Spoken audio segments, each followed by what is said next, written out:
The public has a long-held fascination with detectives. Detectives see a side of life the average person is never exposed to. In this podcast series, I Catch Killers with Garrett Jubilant, I'll be interviewing a whole range of people you come across as a detective, including police, bad guys and victims. I spent 34 years as a cop. For 25 of those years I was catching killers. That's what I did for a living. I was a homicide detective. I'm no longer just interviewing bad guys. Instead, I'm taking the public into the world in which I operated. The guests I selected have amazing stories from all sides of the law.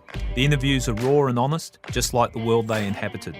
No one who steps into the world of crime comes out unchanged. Join me now while I take you into this world. This episode of I Catch Killers contains conversations that some listeners may find confronting or triggering. Discretion is advised. Welcome back to part 2 of I Catch Killers with Khalid Baker. Before we get into this episode, we're just going to play some extracts from my sparring session with Khalid. You'll hear a lot of punches being landed. I'd like to say that's me toweling up Khalid, but I think my lies would be exposed. I'd also like to thank Glenn Azar at Project 180 for letting us use his gym and boxing ring and also working my corner at short notice. Anyway, I think some people will enjoy me being beat up.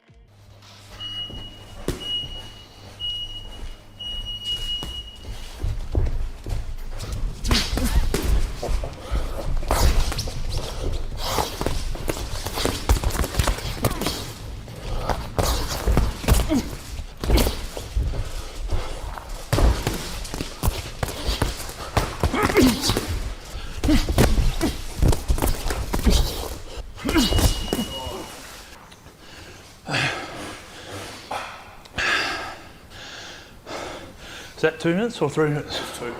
Ah. I think the biggest thing for you is when you stop punching, you just go back in a straight line. Yeah. And he just knows where you are. So you might get Move off it. those angles and you caught you a couple of times going to the body because you made it obvious where you were going. Yeah. And you just rolled that nice all over the top. Try and stay a bit lighter. Yeah. Let's go.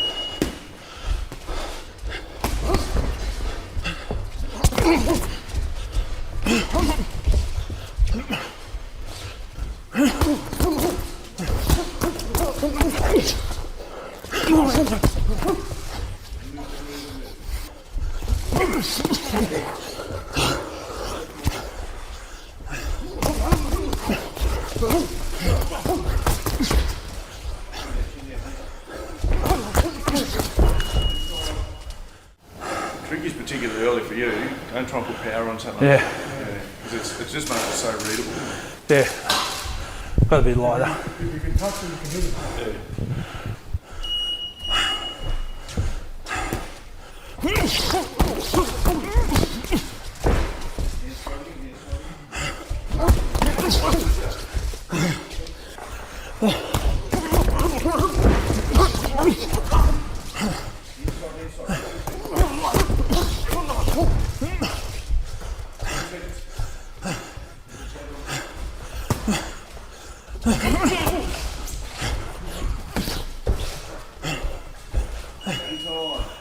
Thanks, Khalid.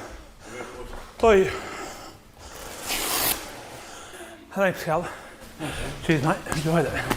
Good power. Fuck.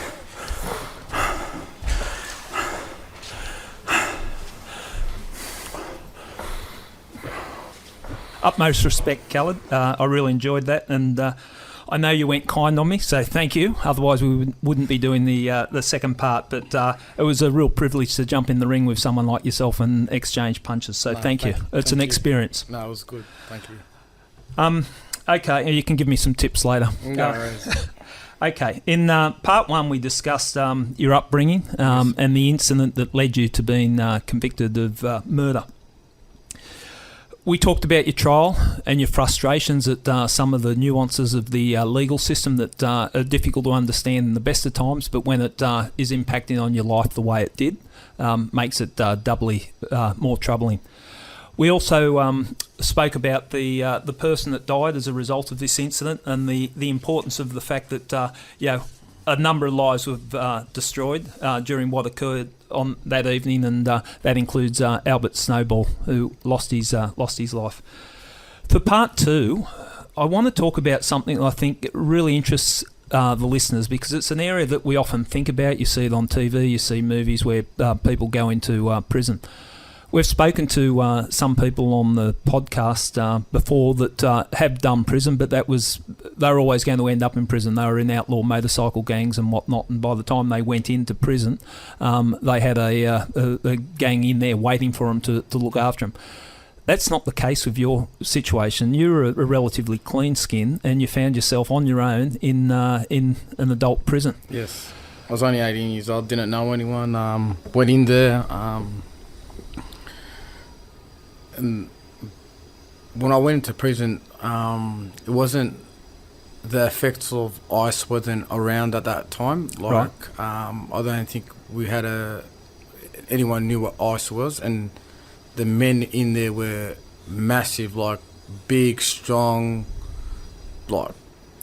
Well, I see it when I was in the police. I see people that go in the jail, muscle up, and whatever they get hold of, or they just constantly lifting weights. Yeah, just lifting weights, and I was only about 64 kilos going in there, full grown man, and got in a few fights. You know, guys trying to stand over you. Thinking you're a young kid coming in. They think you're an easy target, taking your shoes or whatever it was, and I wasn't one to allow that to happen, because I know if you do allow that to happen, that you're always going to be targeted, and I just made sure that I protected myself at all times and try to push on with my jail and focus on me trying to get my conviction overturned. That's a common theme that I hear a lot of people say when they go into jail, that you can't be stood over. If you're stood over the first time you're tested, you're going to be looked at a week, and you're going to be subjected to all sorts of terrible things that can befall people in prison. So can you talk us through the first incident where you had to stand up for yourself, just to give us a real sense of what it's like? I think I was about maybe 2 weeks or maybe a week and a half into the prison, and my mum just dropped me off some new shoes, and I was in the yard, and some guy goes to me, "Let me try your shoes on," and I said nah, and he let it go, and later on he tried it again, and we got into it. He was an older male, maybe in his 30s or something, and I protected myself. I did what I had to do to protect myself, and he didn't come around again for a second round.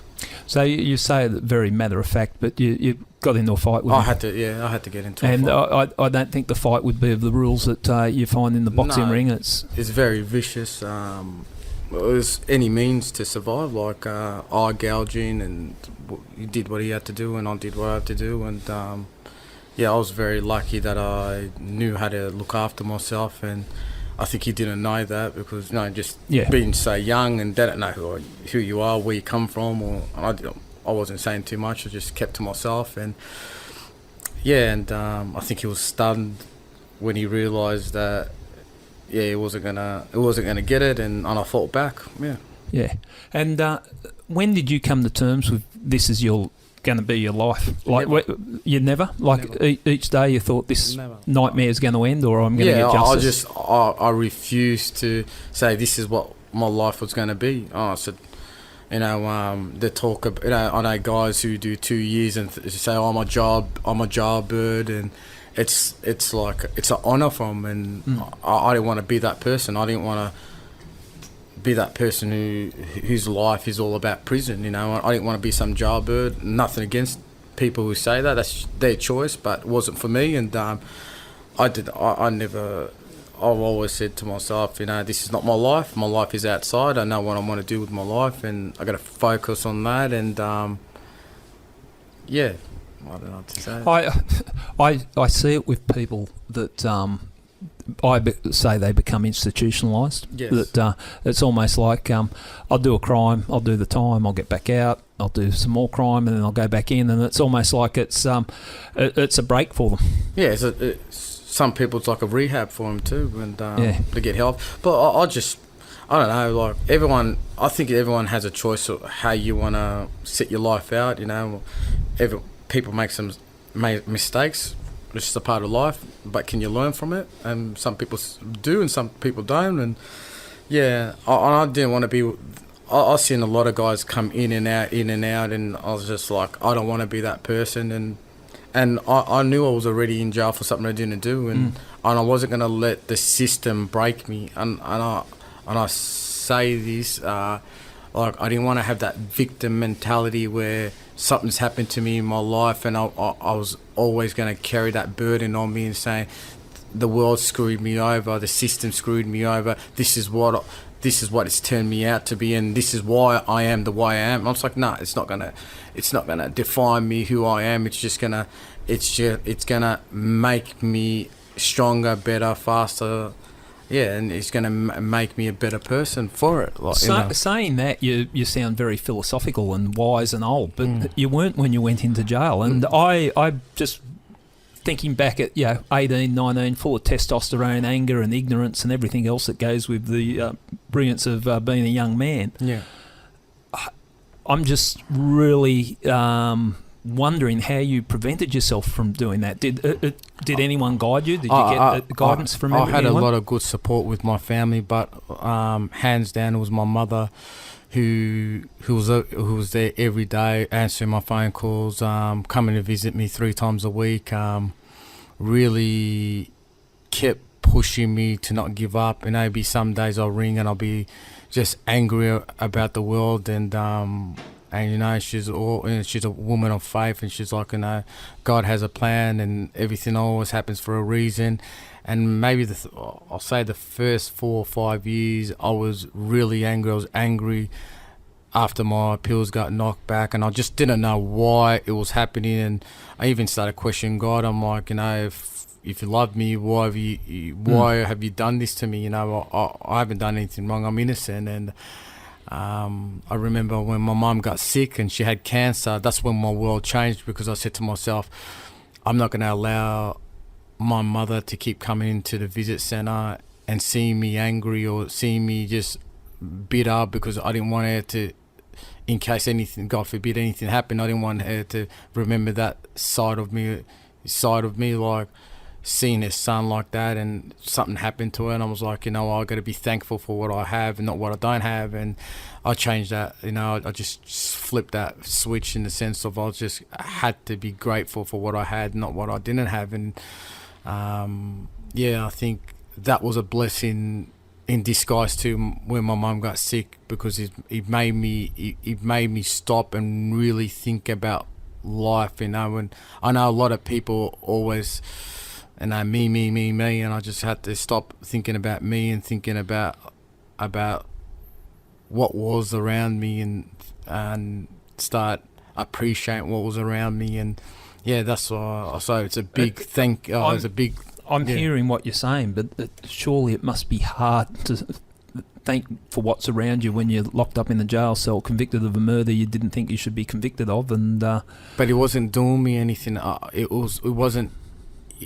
wasn't getting me anywhere, because it was kept me up sleepless nights. I couldn't eat because my jaw was always tense, and I was just getting myself sick. You're bottling up that much anger. And I don't know. I wasn't being protective in my life, because it wasn't getting me anywhere. Waking up every morning and just thinking why, and just being angry, it was just making me feel like crap. And when it wasn't like it was it was one day turnaround where I was like, bang, it's going to happen. It was gradual. It was gradual, because I just had to start training myself, my mindset, to say, you know what, it's happened. We're going to get over this one way or another, but you have to be strong. You have to be positive. Things will happen. When you believe positive things will happen, positive things will come into your life. And my mum started getting healthy. I started getting stronger in the sense of I was physically, mentally, emotionally, spiritually going through what I've gone through with the appeals, my mother and everything else. It was just I knew the way my mind was set now. It was how do I say it? Like, it was helping me take a step forward. It was one step at a time. It was like I could see myself moving. It wasn't like I always say to people, in prison, I felt like at one point I was stuck at a bus stop. I was waiting for a bus. It was never coming. And that's what it felt like. And that's how it felt. Okay. And then I said to myself, I'm not waiting at the bus stop anymore. I'm walking. I'm walking. If the bus comes, it comes. But if it doesn't, I'm moving. You're using an analogy there, but it's a good one. I can understand the mindset of start moving from the bus stop. Yeah, no one's going to change your life. You're the only one that can change it. Exactly. And there's no point crying about it or feeling sorry about it, because a billion people have sad stories. It's what can you do with your sad story. No one cares about your sad story. Well, that's the harsh reality of life. Everyone hears someone's harsh story. People get over it, and it's like, what did you do with it? Yeah. What did you do with your life? All right, that's happened to you, but you can't keep talking about it for 20, 30, 40 years, because you just wasted another 20, 30 years of your life complaining about it. It's just like, you know what? Dust yourself up. Get up. Real champions might get knocked down. Yeah. But real champions get up. Yeah. The loser ones stay down.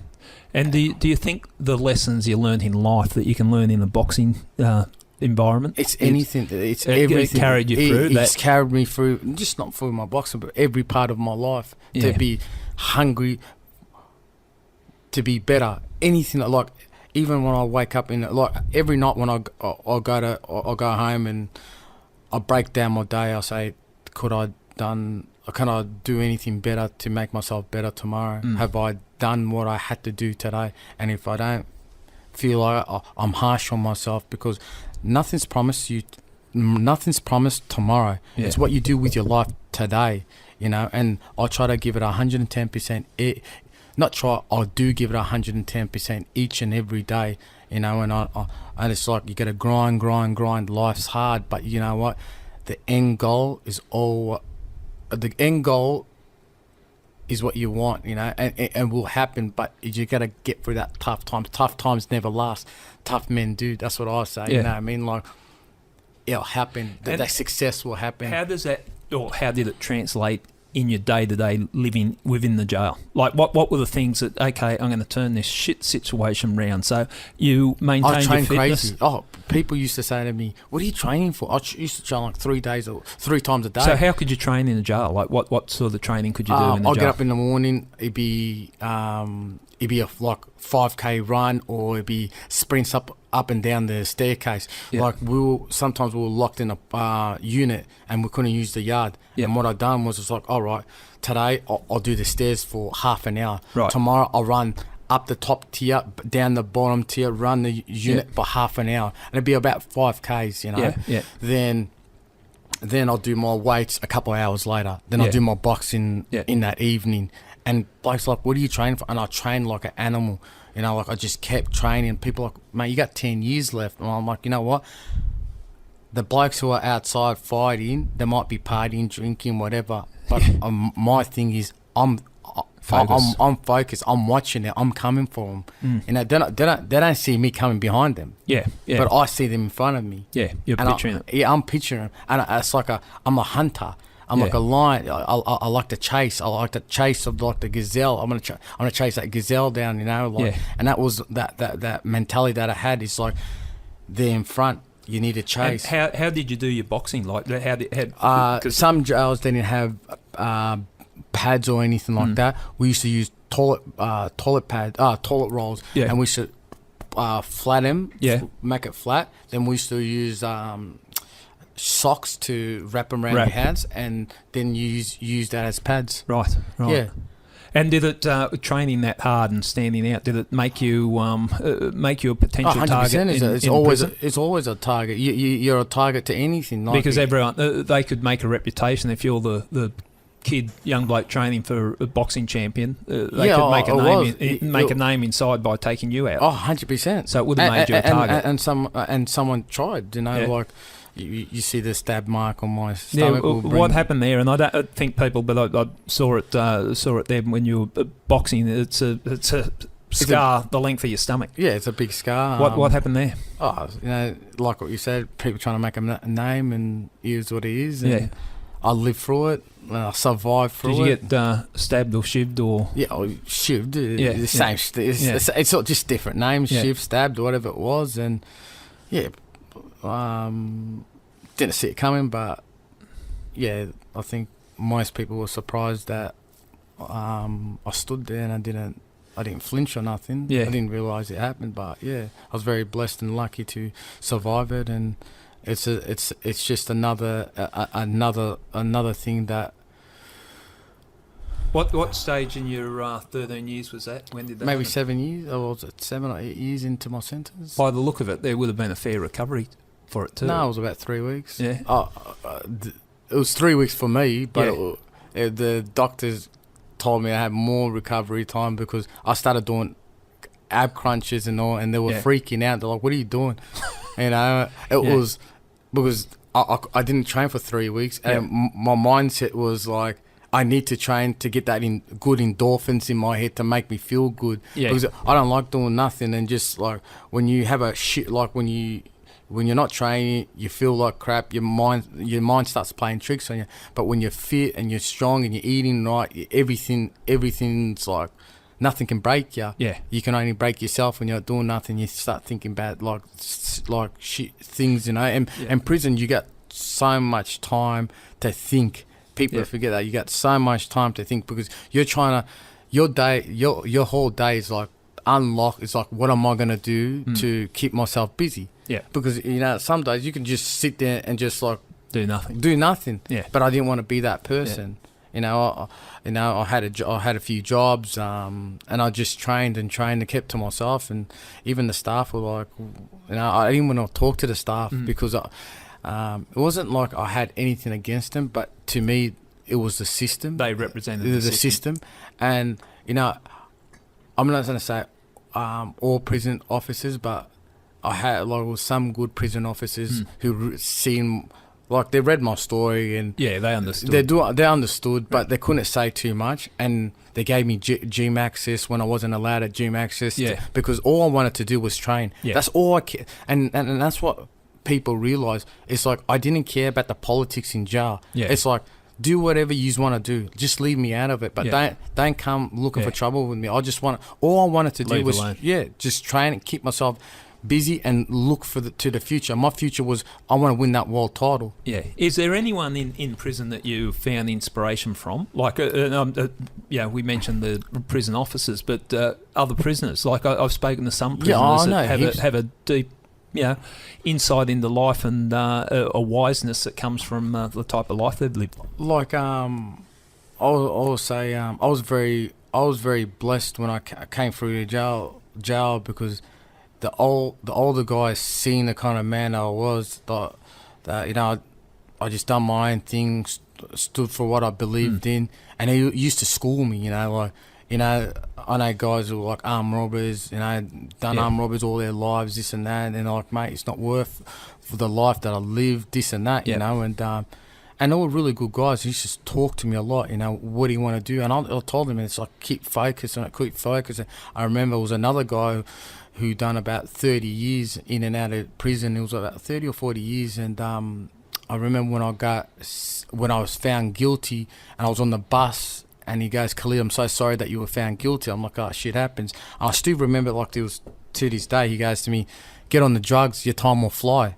Shit. Yeah. And at that time, I was like, what's wrong with this bloke? Yeah. But I understood that he didn't know nothing better. Yeah. But that was his way of coping. And I said, no, I'll be all right, man. I'm going to keep training. Yeah, he didn't say it out of malice, but that's what he believed was the best way of getting you through. And I seen him maybe 2 years before I left prison, and he had cancer. He had pancreas cancer, and he was on his way out.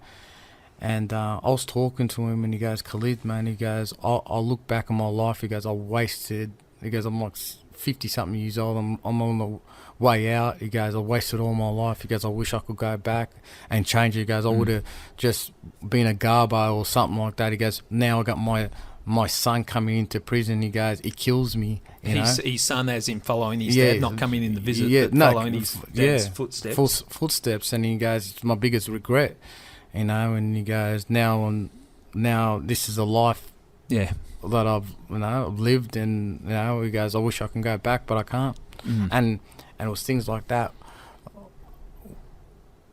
where it stays with me, because I say to myself, it's easy to do the wrong things, but it's hard to do the right things. When I say it's hard to do the right things, because a lot of people don't want to take that tough road. They want to take that easy road, because no one wants to be challenged. No one wants to get out of their comfort zone. I want to be challenged. I want to get out of my comfort zone. I want to be better. I want to strive to be a better person in so many different ways. I want to leave a legacy behind where I want to help young youths do something. I don't want to. I say to organisations, I know there's a lot of organisations who say jump on board. I don't want to be around organisations because everyone's always thinking about funding. Yeah. I always say, if you really care about the kids, you get out on the streets and you go where the kids are and really talk to them, go and engage with them. Don't wait for some funding by some government group, to give you some funding where you can open up some program and some place that the kids are not going to respect that. Yeah. Kids will respect you if you find them where they are. That's my well, thing. in terms of ticking a box at some young punk, and I say that they're just kids gone off the rails. That's but, exactly. Those young kids gone off the rails. Who are they going to listen to? You're a hard-ass, tough guy fighter, and you've been inside. Yeah, you're going to get their attention. Oh, we'll get their attention, but to a point. Yeah, because they're not going to them. It's like, who's this guy to me? Oh, he might have done jail, but I'll never go to jail. Because but that's how their mentality. I'm not gonna go to jail. I'm too good for that. But that's where you need to engage, where they're in their comfort zone. Yeah. Because now you want to get them out of their comfort zone. See, most kids, you say, oh, we got a program going. You get a few kids who are going to come to it, but the real trouble ones won't come to it. They're like, fuck it. Yeah. And that's the ones you want to target, because the ones who really are the trouble kids really have trouble behind them. Yeah. And they're good kids, but they put this layer of toughness behind it. When I've seen it in prison, like guys who want to be tough, trying to act tough, when you really break down that layer, they're broken. Yeah. They're really broken people. They've had some tough shit in their life, but they don't want to tell you. And when you've really learned that, you say, fuck, he has so been... they're putting on the tough, hard-ass front. Yeah. And really they're scared kids that haven't dealt with something that's happened 100%. in their past. I say they're like crabs. Like when I say that, their shell's hard. Ah, right. Okay. Their shell's hard, but they're soft from the inside. Yeah. But no one ever gets to see that side. And then they just put up that shell when I'm a tough guy, don't fuck with me. Exactly. Yeah. And that's why they lash out, whatever, because they don't know. No one's ever shown them how to deal with their problems. Yeah. And I'm not saying that, it's how they're doing is the right thing or the wrong thing, but it's just everyone's different. Everyone's life experience is different. See, I might see someone doing something wrong, and I think, now I can see it, I say, what's really going on behind that guy? Yeah. What's really going in his life? What's happened to him? Yeah. But everyone just sees that. Yeah. That front that he's putting on, and but they're the kind of guys who can really make change for others because they've lived a life or whatever, and they can change. If you help them change, they can change someone else. And I always say, pay it forward. When do you reckon's the important time to make that change? Are you looking on what you've seen come through prison, your own experiences? You're misbehaving when you're a teenager. Is there a time that's optimal to make that difference? Like, you can always change. I always say it doesn't matter how old you are. You can always change if you really want to change. But for youth these days, it's that for young boys, it's that age of 12, like right before they go to high school, and then grade 6, because they start learning about things, and you social media, you learn about everything. It's that grade 6 to year 10, I think it's that crucial time. You can go pretty bad at that time, can't you? Yeah. Because I saw it with my son's I coached his soccer team, Yeah. and I could see kids, and you knew they could go bad within 3 months. Yeah. they could be just young kids, Yeah. and all of a sudden they're on the wrong path track. Yeah. really quickly. Exactly. And you know, and you get some older guys who groom young boys to teach them how Yeah. the ropes are, and you know, it's the wrong thing. I The don't role think- model. Yeah, the role model. Because how you like it or not, young kids look up to role models like gangsters, Yeah. drug dealers, whatever. That's their idols, you know. Yeah. And parents are like, "Oh, my kid's gone wrong because of the other kid." No, they're going wrong because their idols are this bullshit. To me, it's all fake. Yeah. You know, this wannabes, you know, like wannabe gangsters. They're acting, they're showing a life. They think, oh, I'm living the best life. But they're not. They're really miserable behind it because Yeah. they're in their head, they got that paranoia of getting raided, getting shot, you know, all these other things. But they don't show that. They only show the glamour side of Yeah, things, yeah. you know, fancy cars, The women. bling, the women. The bling, the Yeah. whatever.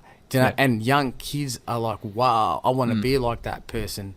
Till they live that life and they realise, you know, you might get shot, you might go to jail, you know, Yeah. and they realise the guys who say, I'll ride and die for you, they don't really give a shit. And if Yeah. you did die, they only speak about it for 5 minutes And move on. The Yeah. people really hurting, the ones you really should be loyal to are your loved ones who are going to come to your grave, who are going to come to you in the hospital, who are going to help you out when you're in your worst needs. You made the point in part one of our chat that your mum, who Yeah. stood by you Yeah. so much, and the difference that made. She was Yeah. rock solid. Rock solid. And I say, why am I going to show any loyalty to these fake ass people and they're going to even show me loyalty? Yeah. You know, I show loyalty to my loved ones who are going to be there and who want me to do good. Yeah. You know, if I was doing bad, to tell me I'm doing bad. That's the people that you want in your life. Yeah. And not these fake people like, you're doing something wrong. Hey, bro, yeah, you're doing it right. No, you're not, man. That's fake friends. I call it fake love. Yeah. I say that to young kids, or I talk to a lot of young kids, you know, they hit me up on social media and everything else, and I tell them, that's fake love, mate. I said, they don't care about you. I said, if you passed away today, who'll come to your funeral? And who'll come to your grave after you're dead? Not who come to the funeral for that day and Instagram it and make it, oh, my best friend died, blah, blah, blah. You know, you're the topic for 5 minutes. Who's going to keep coming back there? Yeah. I said, that's how you got to think. These guys don't care. Care about the people who really care for you. It looks like your experience has really given you a passion. I'm watching you talk about it now, and it's coming from the heart. It is. I always talk from the heart. No, Yeah. I never write nothing down, nothing. I always do it from the heart. But because I say, people will recognize real. Yeah. If you're reading it for a piece of paper, people are thinking there's no passion behind it. Yeah. You know, when you say it from the heart, people can feel it. Even if they can't see it, they can feel it. Yeah. You know, they know what your You're words living are true. Living it, you're breathing it. Yeah, and you're breathing talking it. Yeah. Yeah.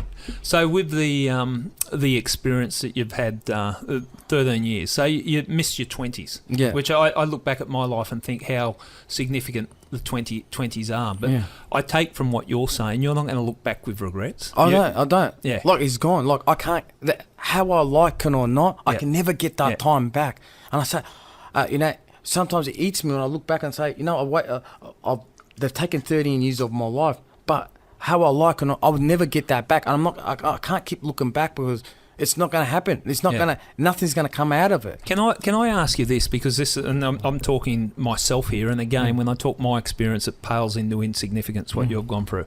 But I feel after I got charged and convicted of a crime, I now sort of looking over my shoulder and think, fuck, have I done anything else wrong? Because I didn't think I'd done anything wrong. And you almost become slightly paranoid. Yeah. You've gone through life, you just got caught up in a horrible situation and lost 13 years of your life. And a lot of other people, you know, lost things. Do you worry about getting caught up in that situation? You might walk out the door here and someone, you know, says something in a fight or... No, you know what? Because I say, like, it's not... To me, like, what people say, what people do, is whatever. I don't really give a shit because I lived a life where I know what's important into me. Like, if I walk down the street and you say whatever you say, I don't really care. Yeah. Like you Don't buy into it. Don't buy into it. Yeah. Like, who are you to me? Yeah. Like, you're not my loved ones. Like, you don't give a shit about So me. it's all peripheral stuff that doesn't involve. It doesn't involve, like, and that's where people get caught up. Oh, this person said this about me. Who gives a shit? Yeah, yeah. People are going to talk one way or another. Yeah. I'll say, you know what, let them talk. Yeah. Like, even if I explain myself, they're going to talk one way or another. I'm going to live my life the way I want to live my life. I'm not going to live my life the way someone else wants me to live my life or tells me to live my life. Yeah. If I'm doing the right thing, who gives a shit? Yeah. Do you know what I you mean? think that confidence comes from your boxing as well? Like that Hand in hand, I think you guys. Yeah. You don't have to prove yourself to no, anyone. why should I prove myself to anyone? Like, the only person I should prove myself to me. Yeah. My greatest battle is myself. Yeah. You know, I'm the only one who can stop me of doing what I want to do. Like, Yeah. you want something in life, no one can stop you but yourself. It's your mindset. So on your boxing, you've come out of prison and you're driven. You're driven to catch up on what was missed while you're in there and make a difference. Where are you at now? Just I've had 5 fights, 5 wins. The last year, it's been the COVID. I haven't been fighting. That's put a dampener on things, didn't it? I'm fighting in 2 weeks.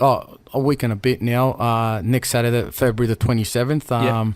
And I'm in the best shape of my life, and I'm going to get that world title I've always wanted. And that's it. The one way or another, I'm going to get it. You know, I'm not chasing for that world title. I'm going to get that world title. It's just me doing my studies now, like getting that fight. It's me doing my high school, then my university. That's what I'm doing. I'm going to get it. I just got to keep pushing forward and training hard and keep focusing on my... Well, you're a driven person, and I suppose you could look at it too. You've had 10 years where you're not getting the hard knocks and all that, so you've still got that freshness of you're a kid with all this experience. So it might be a good combination. Yeah, exactly. And what else are you doing with your life? I'm right now. It's just full-time training, and just doing a few guest speaking here and there. I got one on this Friday coming up.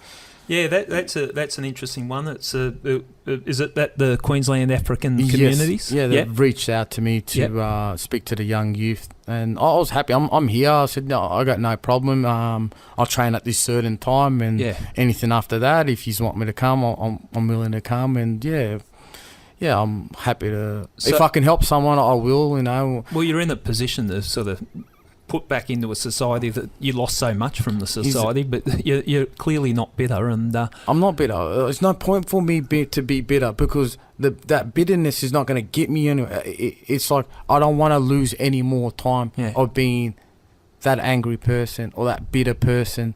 You know, I know people say, how can you? At the end of that, it's your choice. No one's going to turn that. But you know. You said that to me when we first spoke, and I thought, and it was genuine. But I thought, okay, I'm going to sit down and have a couple of hours chat with you, and I'm not getting a hint of any anger about it. I'm grateful for every day that I'm alive. I'm not wasting that time.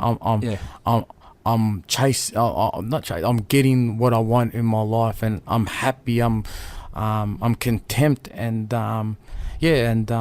I'm trying to pay it forward in the sense of I've been very blessed, and people go, how can you be blessed? And I say, every hurdle that I've gone through, I've learnt something from it. I've honestly learnt something from it. And and I'm just getting something every time I'm learning, and you know, if I can help someone out, I will. And well, you've got a powerful story to tell. Do you stay in contact with any people that you met in prison? Yeah, I do. Like, you gotta remember, I spent 13 years of my life with this. You're going to form some close 100%. Yeah. And like, I know guys, I always say, you know, like, mate, I know guys who've came out, started families, doing really good. I know guys are going back into prison, but it's not really my place to judge. You know, like, I spent so many years with him. You know, I'm still that voice where I say, mate, you still can do it, mate. You can still do it. See, at the end of the day, sometimes when people feel like everything's over and everyone's just gave up on them, they give up on themselves. I don't want to be that person. I want to be that positive voice in their heads. Like, mate, I know you done something wrong, but you know what? You can change, man. You can turn it. Really, You it's can still still not too turn- late. To It's turn not it too around. late. Yeah. Because you're not dead. It's only too late when you pass away. Yeah. You can't do anything about it. You've come out of prison, and I'd have to say you're one of the most positive people I've seen come out of prison. Is there anything that your observations of prison, that prison could do differently? So, 110%. yeah, Number one, a lot of guys go back to prison because they can't get jobs when they come out. You got to Yeah. remember, they might have done 4 or 5 years. They go home, they want a job. who's going to give them? Who's going to give them a job? They're Yeah. going to say, where you been for 4 or 5 years? Oh, I've been in prison. Oh, Yeah. yeah. Oh, we'll give you a call back. You know they're not going to give you Yeah. a call back. They do that 2, 3 times. They go, you know what? I'm going to go back to what I'm used to. I want to make money. I'm doing what I want to do. But it's not the right thing. But that's what they know. Yeah, They go back to what they know. If the prison really were going to make change and they wanted people to stay out, this is why I say it's a business. Prison is a business. They need their customers. yeah. But it's true. Yeah. They make money Yeah. on people's heads, like Yeah, each prisoner. So if they really wanted people to stay out, if someone's doing over 3 years, you Yeah. give them an apprenticeship in jail. You teach them a trade, and not just teach them a trade. Yeah. Give them the opportunities when they get out to go out and work. You know, like the prison will say, all right, we're linked up to these people. Yeah. You've done your carpentry in prison. Now they got a trade, yeah. you know. Give them something. That yeah. they can go straight into. Because then a lot of guys have structure when they enter prison because they get jobs in prison.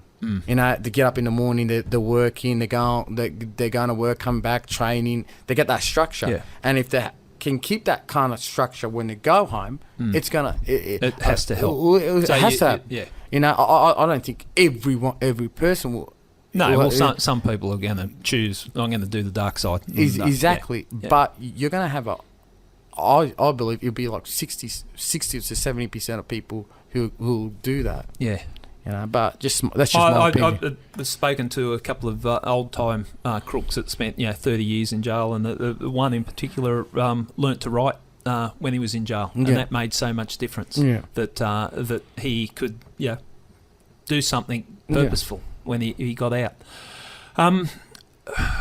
I think your story's fascinating. Thank you. And I'm feel privileged that you've come on the podcast. No, I appreciate it. And I'm sitting here, and you've whipped me up. You're inspired me. Like you're a positive. The No, way thank that you're you. looking at things, and I think that's so important. No, I appreciate And it. it's not easy, and people can talk it.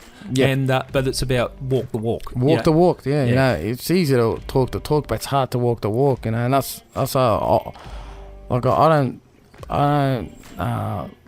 talk it up or whatever. I just live it. Yeah. You know, I don't need to tell someone I'm going to be the world champion. I am the world champion. Yeah. And that's how I think in Be my head. my world champion Yeah. after what I've just experienced. Trust me. But that's how Yeah. I think. Like I live it. I know. I know. I don't need to convince someone to believe in my dreams. Yeah. I believe in my dreams, and I'll make it happen. Full power to you. Yeah, Full thank you. power to you. I appreciate. So look, I hope we stay in touch. All Yeah. the best for your future, No and worries. I keep up the good work. No, and thank you thanks so so much for coming No, I on. appreciate it. Thank Cheers. you. Next week on I Catch Killers, we're going to find out exactly what forensic psychologists do when working with detectives to catch killers. We're fortunate to have as our guest one of the country's most experienced forensic psychologists who has worked with investigators for decades solving crimes. This is real mind hunter criminal profile stuff. Make sure you catch up next week on I Catch Killers.